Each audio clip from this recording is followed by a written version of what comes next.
What if the financial system you inherited from previous generations was deliberately designed to keep some people climbing and others falling? This is the story of consumer credit in America, how it evolved from a simple neighborhood arrangement into one of the most powerful forces shaping social class, civic life, and political behavior in America. Welcome to The Tilted Table: How Debt Shapes Society, a visual discussion on the evolution of consumer credit, engineered inequality, and the hidden mechanics of civic compliance.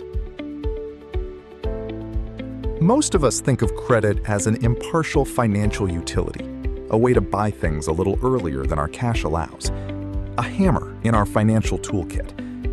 But the historical reality is far more consequential to the lives of American citizens. Over the last century, credit quietly evolved from a simple financial tool into the primary framework for structuring social classes and managing human behavior at a national scale. Credit and debt now influences social mobility and civic participation on a large scale. And for most Americans, it is unavoidable, a fundamental necessity for home and family. Automobiles, appliances, education and medical debt, revolving credit card debt, all are a part of the life of the 21st century citizen.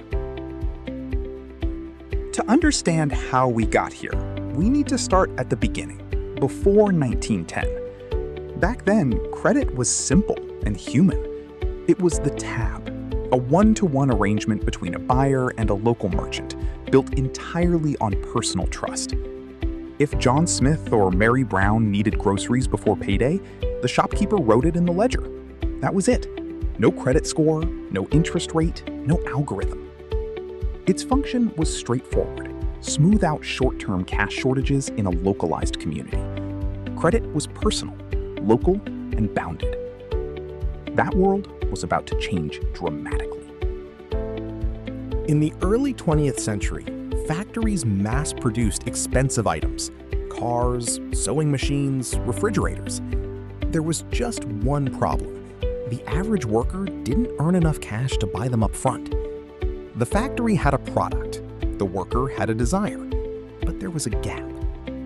In 1919, automakers created loan companies, most notably General Motors GMAC, as the solution. They commercialized the loan itself, transforming the personal neighborhood tab into a standardized mass-market product. The result was installment credit, and it became a socially accepted norm that kept factories running and goods moving. Credit became a product and an industry. By the mid-20th century, access to credit was expanding, but offered based on race and economic class. The white middle class received access to low-interest, government-backed FHA mortgages and GI Bill benefits.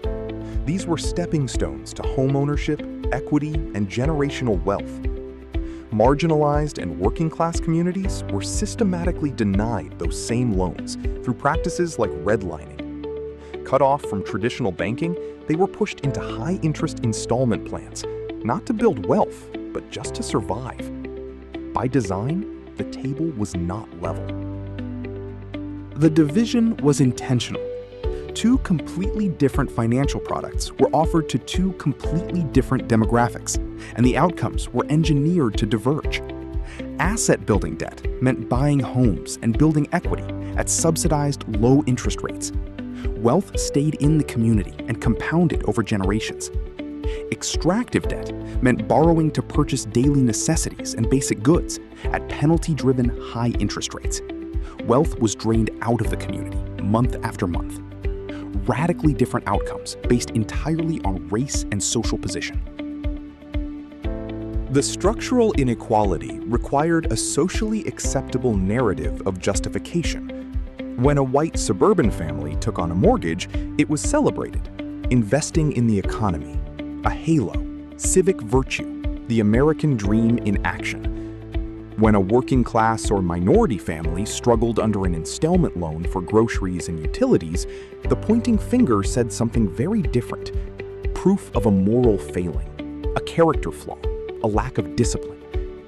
This was the justification that hid social inequity behind a false narrative of personal merit, rather than what it really was, engineered discrimination. The system kept evolving, and with each decade, it grew more sophisticated. In the 1950s, the credit card arrived. First the Diners Club card, then the Bank Americard.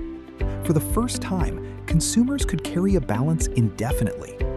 Revolving debt was born.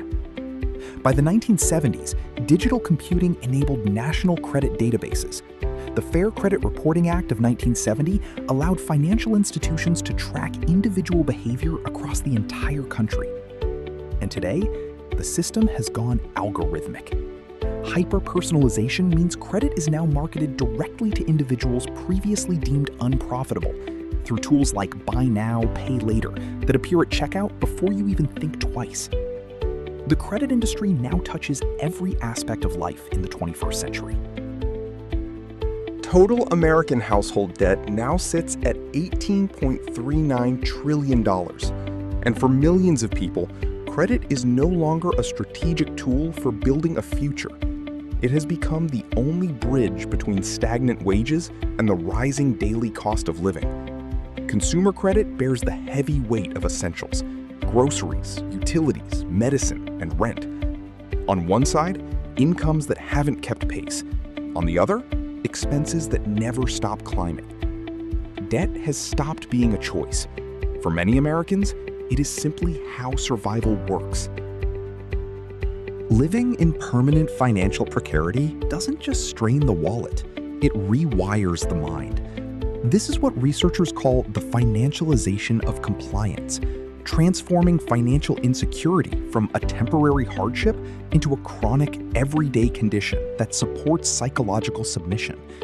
The constant threat of delinquency, compounding interest, and late fees creates a relentless mental load that never fully lifts. And when your mental energy is consumed by survival, by calculating whether there's enough to make it to Friday, there's simply nothing left for anything beyond that. No long-term planning, no civic engagement, no dissent.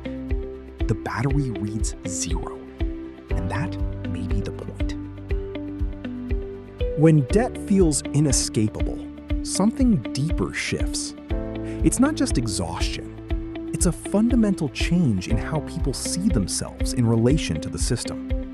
Banks, algorithms, creditors, gears turning far beyond their reach. The core democratic belief that your participation, your voice, your vote can actually change something erodes. When people don't believe they can change the system, they stop trying, and the system keeps turning. Think about what it takes to speak up, to protest, to whistleblow, to organize, to publicly dissent in your workplace or your community. Now think about what happens if doing so puts your job at risk, when you are one missed paycheck away from a credit collapse. The moral calculation becomes brutally simple.